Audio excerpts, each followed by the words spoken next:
Hello drama lovers, ఈరోజు మనం spooky in love అనే డ్రామాను ఎక్స్ప్లెయిన్ చేసుకుందాం. రిచ్ హీరోయిన్ కి దయ్యాలు ఎందుకు కనిపిస్తాయి? దయ్యాలంటే భయపడే హీరోని హీరోయిన్ ముట్టుకోగానే అతనికి కూడా దయ్యాలు కనిపించడం స్టార్ట్ అవుతాయా? ఇవన్నీ తెలుసుకోవాలంటే మన వీడియోని ఎండింగ్ వరకు చూడాల్సిందే. ఇంకా లేట్ చేయకుండా లెట్స్ గెట్ స్టార్టెడ్.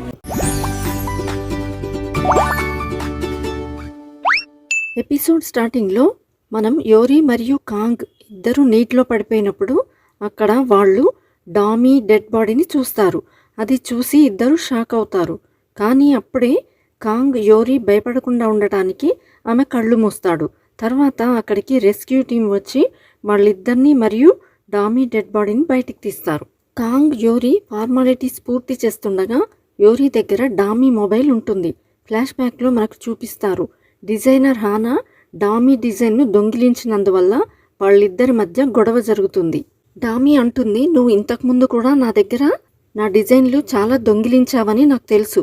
కానీ ఆ మర్మేడ్ డ్రెస్ నేను మా గ్రాండ్ మదర్ కోసం రెడీ చేశాను. దాన్ని కూడా నువ్వు దొంగిలించావు. హానా అడుగుతుంది, ఈ విషయాలన్నిటికీ నీ దగ్గర ఏమైనా ప్రూఫ్ ఉందా అని. అప్పుడు డామీ తన మొబైల్లోని సీసీటీవీ ఫుటేజ్ చూపిస్తుంది. అందులో హానా డిజైన్స్ దొంగిలించినట్టుగా రికార్డ్ అయి ఉంటుంది. అందుకే హానా డామీ మొబైల్ను పగలగొట్టి సముద్రంలో పడేస్తుంది. డామీ కిందికి చూస్తుండగా హానా సమయం చూసి ఆమెను కిందకు తోసేస్తుంది. కింద పడుతున్న సమయంలో డామీ తన గ్రాండ్ మదర్ని గుర్తు చేసుకుంటుంది. తర్వాత హానా అక్కడ నుండి పారిపోతుంది. యోరికి ఈ విషయం తెలిసినప్పుడు ఆమె ఇక్కడికి వచ్చి డామీ మొబైల్ను తీసుకుంటుంది. ఎందుకంటే అది సముద్రంలో కాకుండా రాళ్ల మధ్యలోనే పడి ఉంటుంది. దీనివల్ల ప్రజెంట్లో డామీ ఆత్మకు న్యాయం జరిగి ఆమె మాయమైపోతుంది. అంటే ఆమెకు ముక్తి లభిస్తుంది. తర్వాత కాంగ్ వచ్చి యోరికి కాఫీ ఇచ్చి ఇదంతా కేవలం కోయిన్సిడెన్స్ కాదని నాకు అనిపిస్తుంది. మొదట అడవి కేస్, తర్వాత యూన్జీ కేస్, ఇప్పుడు డామీ కేస్. అంటే డెడ్ బాడీలు ఉండే చోట నువ్వు ముందే ఎలా ఉంటున్నావని అడుగుతాడు. నీటిలో పడడం వల్ల బాగా భయపడిపోయిన యోరి ఆ సమయంలో ఏమీ వివరించే పరిస్థితిలో ఉండదు. అందుకే కాంగ్ తర్వాత మాట్లాడదామని అంటాడు. అప్పుడు యోరి తన ప్రాణాలు కాపాడినందుకు అతనికి థ్యాంక్స్ చెప్తుంది. అలాగే డామీ మొబైల్ అతనికి ఇచ్చి ఇది మీ కేసులో చాలా సహాయపడుతుంది అని చెప్పి అక్కడ నుండి వెళ్ళిపోతుంది. నెక్స్ట్ సీన్లో పోలీసులు హానాని అరెస్ట్ చేస్తారు. కాంగ్ సియోల్ వెళ్ళడానికి సిద్ధమవుతుండగా ఒక కారులో వెళ్తున్న తన గ్రాండ్ మదర్ని చూస్తాడు. గ్రాండ్ మదర్ ఇక్కడేం చేస్తున్నారు అని ఆలోచిస్తాడు. అతను ఆమెకి కాల్ చేసి అడిగితే గ్రాండ్ మదర్ తను అక్కడ లేనని టెంపుల్లో ఉన్నానని చెప్తుంది. అంతేకాక కాంగ్ని సముద్రానికి దూరంగా ఉండమని హెచ్చరిస్తుంది. కాంగ్, మా గ్రాండ్ మదర్కు ఏమైనా స్పెషల్ పవర్స్ ఉన్నాయా? రాబోయే ఆపదల గురించి ముందే హెచ్చరిస్తున్నారు, కానీ ఈసారి చెప్పడం లేట్ అయింది అనుకుంటూ అక్కడ నుండి వెళ్ళిపోతాడు. నెక్స్ట్ సీన్లో మిన్ యోరి కోసం కార్ పంపిస్తాడు. కాల్ చేసి ఈసారి నువ్వు తొందరగా వెళ్ళిపోయావు, నెక్స్ట్ టైం మనం డిన్నర్లో కలుద్దామని అంటాడు. యోరి కూడా సరే అంటుంది. సియోల్ చేరుకున్న కాంగ్ తన ఫ్రెండ్ కోపిల్తో డామీ అంత్యక్రియలు పూర్తయ్యే వరకు జైజులోనే ఉండమని చెప్తాడు. తర్వాత యోరి గురించి ఆలోచిస్తూ నేను కాపాడడానికి చెయ్యి చాచినప్పుడు యోరి నా చెయ్యి ఎందుకు పట్టుకోలేదు? తను పట్టుకుని ఉంటే మేమిద్దరం నీటిలో పడేవాళ్ళం కాదు కదా. అసలు యోరి ఎందుకు ఇంత వింతగా ప్రవర్తిస్తుంది అని అనుకుంటాడు. నెక్స్ట్ డే యోరి గ్రాండ్ మదర్ ఆమెను పిలిచి జైజు ట్రిప్ ఎలా ఉందని అడుగుతుంది. యోరి ట్రిప్ బాగుందని చెప్తుంది. గ్రాండ్ మదర్ మిన్ గురించి మాట్లాడుతూ నువ్వు మిన్ను పెళ్లి చేసుకోవాలి అని అంటుంది. కానీ యోరి నిరాకరిస్తూ మిన్ మరియు నేను మంచి ఫ్రెండ్స్ మాత్రమే, మేము కలిసి చదువుకున్నామని అంటుంది. అప్పుడు గ్రాండ్ మదర్ మిన్ని కాకపోయినా వేరే ఎవరినైనా నువ్వు పెళ్లి చేసుకోవాలి, లేకపోతే నీలో ఏదో లోపం ఉందని అందరూ అనుకుంటారని నచ్చ చెప్తుంది. నువ్వు పెళ్లి చేసుకోకపోతే నీ ఆస్తి మొత్తం నీ పిల్లలకు కాకుండా నీ కజిన్ హారీ పిల్లలకు వెళ్ళిపోతుంది అని చెప్తుంది. అయినా యోరి ఒప్పుకోకుండా ఆలోచించడానికి సమయం అడుగుతుంది. అప్పుడు గ్రాండ్ మదర్ రాబోయే 2 monthsలో నువ్వు పెళ్లి చేసుకోవాలి, లేదంటే ఈ హోటల్ను నా ఇష్టానుసారంగా నడుపుతాను. నీ పేరెంట్స్ చివరి జ్ఞాపకమైన వెడ్డింగ్ హాల్ను ఆర్ట్ గ్యాలరీగా మార్చేస్తాను అని హెచ్చరించడంతో యోరి ఒప్పుకోక తప్పదు. నెక్స్ట్ హారీ మరియు వాళ్ళ మమ్మీ షాపింగ్ చేస్తూ సియోన్ గురించి మాట్లాడుకుంటారు. ఆ అబ్బాయిని మర్చిపోయి భవిష్యత్తు గురించి ఆలోచించమని చెప్తుంది. అలాగే గ్రాండ్ మదర్ ఎప్పుడు యోరి వైపే ఉంటుందని వాళ్ళిద్దరు అనుకుంటారు. అప్పుడే వాళ్లకు మిన్ ఎదురవుతాడు. హారీ అతన్ని చూసి నవ్వుతుంది. వాళ్ళు కాసేపు మాట్లాడతారు.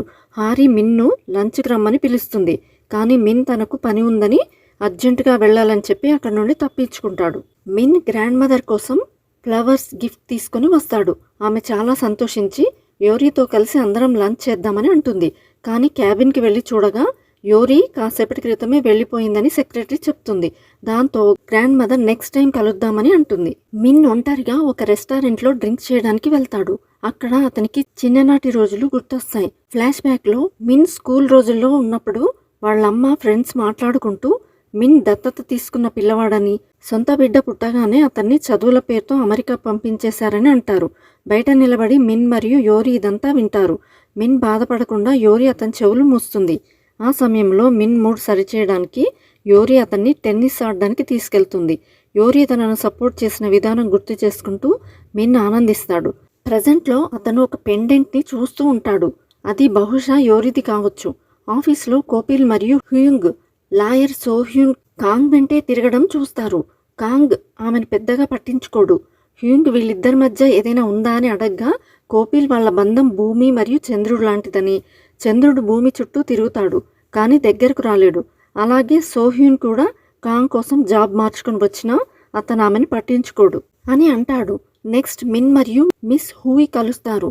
మిన్ ప్రాజెక్ట్లో పార్ట్నర్ అవ్వాలని, బిజినెస్లో ఇన్వెస్ట్ చేయాలని ఆమె అడుగుతుంది. కానీ మిన్ దానికి ఒప్పుకోడు. హారీ ఎప్పుడు మిన్ గురించే మాట్లాడుతుందని, వాళ్ళిద్దరూ దగ్గర అవ్వాలని ఆమె కోరుకుంటుంది. కానీ మిన్ ఆసక్తి చూపించడు. హారీ జైల్లో సియోంగ్ను కలవడానికి వెళ్తుంది. నిన్ను కలవడం ఇదే చివరిసారి అని చెప్తుంది. సియోంగ్, నేను ఆ అమ్మాయిని చంపలేదు, అది కేవలం యాక్సిడెంట్, మా నాన్న నన్ను త్వరలోనే బయటికి తీసుకొస్తాడు అని నమ్మించడానికి చూస్తాడు. పెళ్లికి ఇంట్లో ఒప్పుకోరని హారీ అనడంతో, మనం పెళ్లి చేసుకుంటే యోరీ హోటల్ను నీ సొంతం చేసుకోవడానికి నేను సహాయం చేస్తానని సియోంగ్ అంటాడు. దాంతో హారీ అతని మాటలకు అంగీకరిస్తుంది. నెక్స్ట్ సీన్ మళ్ళీ హోటల్కు మారుతుంది. హారీ యోరీ కోసం వెయిట్ చేస్తూ, సియోంగ్ మాజీ ప్రేయస్ని ఎలా కనిపెట్టావు, నీకు ఇప్పటికీ దయ్యాలు కనిపిస్తున్నాయా అని అడుగుతుంది. అది విని యోరీ షాక్ అవుతుంది. అంటే యోరీ పరిస్థితి గురించి ఇంట్లో అందరికీ తెలుసు. యోరీ ఏమీ మాట్లాడకపోవడంతో ఆమెకు ఇంకా దయ్యాలు కనిపిస్తున్నాయని హారీ నిర్ధారించుకుంటుంది. ఈ విషయం గ్రాండ్ మదర్కు తెలిస్తే నిన్ను హోటల్ ఓనర్గా ఉండనివ్వదు అని బెదిరిస్తుంది. యోరీ కోపంతో అక్కడి నుండి వెళ్ళిపోతుంది. ఒంటరిగా ఉన్న యోరీ పాత రోజులను గుర్తు చేసుకుంటుంది. చిన్నప్పటి నుండి ఆమెకు దయ్యాలు కనిపించడంతో గ్రాండ్ మదర్ పూజలు చేయించడం, తాంత్రికుడిని తీసుకుని రావడం జరుగుతుంది. హాస్పిటల్లో స్పృహలోకి వచ్చాక కూడా ఆమె వెనుక దయ్యం కనిపిస్తుంది. కానీ గ్రాండ్ మదర్తో ఇప్పుడు ఏమీ కనిపించడం లేదని అబద్ధం చెప్తుంది. ఆ రోజు నుంచి యోరీ గ్లౌజులు వేసుకోవడం స్టార్ట్ చేస్తుంది. హోటల్లో అందరూ ఒకరినొకరు తాకడం, కలిసి ఎంజాయ్ చేయడం చూసి ఆమె బాధపడుతుంది. తను అలా ఉండలేక పెద్ద ఇంట్లో ఒంటరిగా ఉంటూ అందరికీ దూరంగా బ్రతకడం అలవాటు చేసుకుంటుంది. ప్రజెంట్లో కాంగ్ క్రిమినల్ డివిజన్ నుంచి వేరే విభాగానికి ట్రాన్స్ఫర్ అయినట్టు తెలుస్తుంది. మినిస్టర్ పార్క్ తన పవర్ ఉపయోగించి ఈ ట్రాన్స్ఫర్ చేయించాడని బాస్ చెప్తాడు. ఇది తెలుసుకుని కాంగ్ చాలా బాధపడతాడు. నైట్ కాంగ్ తన కొలీగ్స్తో కలిసి లోకల్ రెస్టారెంట్కి వెళ్తాడు. కోపిల్ తన కలలో చనిపోయిన వాళ్ళ గ్రాండ్ మదర్ వచ్చి కోపంగా అరిచి లేపిందని చెప్తాడు. అది విని అందరూ నవ్వుకుంటారు. అప్పుడే పక్క టేబుల్ నుంచి అది కల కాదు నిజమని ఒక వాయిస్ వినిపిస్తుంది. చూస్తే అక్కడ యోరీ కూర్చొని ఎక్కువగా డ్రింక్ చేసి ఉంటుంది. కాంగ్, నువ్వు ఇక్కడేం చేస్తున్నావని అడుగుతాడు. యోరీ గట్టిగా, నా పక్కన ఒకే బెడ్పై పడుకున్న వ్యక్తివి నువ్వే కదా అని అంటుంది. అది విని కోపిల్, హ్యూంగ్ చాలా షాక్ అవుతారు. కాంగ్ కంగారు పడుతూ, అలా మాట్లాడకు, అందరూ తప్పుగా అర్థం చేసుకుంటారు అని అంటాడు. కోపిల్, హ్యూంగ్ ఆమె టేబుల్ దగ్గరికి వెళ్ళబోతే యోరీ వద్దని వారిస్తుంది. ఎవరూ నన్ను తాకకూడదు, చుట్టూ ఉన్న టేబుల్స్ అన్నీ బుక్ చేసుకున్నాను, ఇంట్లో ఉంటే విచిత్రమైనవి కనిపిస్తున్నాయి, అందుకే ఇక్కడ సాధారణ మనుషులను చూడ్డానికి ఇక్కడికి వచ్చానని చెప్తుంది. ఆమె ఒంటరితనాన్ని కాంగ్ అర్థం చేసుకుంటాడు. కాంగ్ మరియు అతని ఫ్రెండ్స్ ఆమె దగ్గరికి వెళ్ళి కూర్చుంటారు. యోరీ దెయ్యాలు, ఆత్మల గురించి మాట్లాడుతూ చనిపోయిన వాళ్ళు మనకు దూరంగా వెళ్లరని, మన చుట్టూనే ఉంటారని చెప్తుంది. ఆమె మాటలు విని వాళ్ళు షాక్ అవుతారు. యోరీ ఇంకా డ్రింక్ చేస్తుండగా కాంగ్ ఆమెని ఆపడానికి ట్రై చేస్తాడు. నీ ఫ్యామిలీ నీ గురించి కంగారు పడుతుంది అని అంటాడు. దానికి యోరీ, నా గురించి ఎవరూ పట్టించుకోరు అని గ్లౌస్ తీసేసి కాంగ్ కాలర్ పట్టుకుంటుంది. నువ్వు చాలా ఎక్కువ మాట్లాడుతున్నావని అతని షర్ట్ చింపేస్తుంది. అక్కడున్న వాళ్ళంతా షాక్ అవుతారు. యోరీ చిరిగిన షర్టు ముక్కను తీసుకుని వెళ్ళిపోతుంది. కాంగ్ షాక్లో ఉండిపోతాడు. నెక్స్ట్ డే మార్నింగ్ నిద్ర లేచిన యోరీకి ఏమీ గుర్తుండదు. కానీ నెమ్మదిగా రాత్రి జరిగిన విషయాలు గుర్తొచ్చి చాలా సిగ్గుపడుతుంది. నేనేం చేశాను, మత్తులో అతన్ని తాకానా, నా గ్లౌస్ కూడా తీసి ఉన్నాయని కంగారు పడుతుంది. పూర్తిగా ఏమి గుర్తు రాకపోవడంతో తల పట్టుకుంటుంది. ఇక్కడితో ఈ ఎపిసోడ్ ఎండ్ అవుతుంది. నెక్స్ట్ ఏం జరిగిందో తెలుసుకోవాలంటే నెక్స్ట్ పార్ట్ అని కమెంట్ చేయండి. మీరు ముందు పార్ట్ చూడకపోతే డిస్క్రిప్షన్లో ఉంటుంది, వెళ్ళి చూడండి. ఈ వీడియో మీకు నచ్చినట్లయితే లైక్ అండ్ షేర్ చేసి, ఇంకా మీరు ఏ మూవీ అండ్ వెబ్ సిరీస్ వినాలి అని అనుకుంటున్నారో కమెంట్ చేయండి. ఇలాంటి మరిన్ని వీడియోస్ కోసం మన ఛానల్ని సబ్స్క్రైబ్ చేయడం మర్చిపోకండి. Thanks for watching. See you all in the next video. Bye.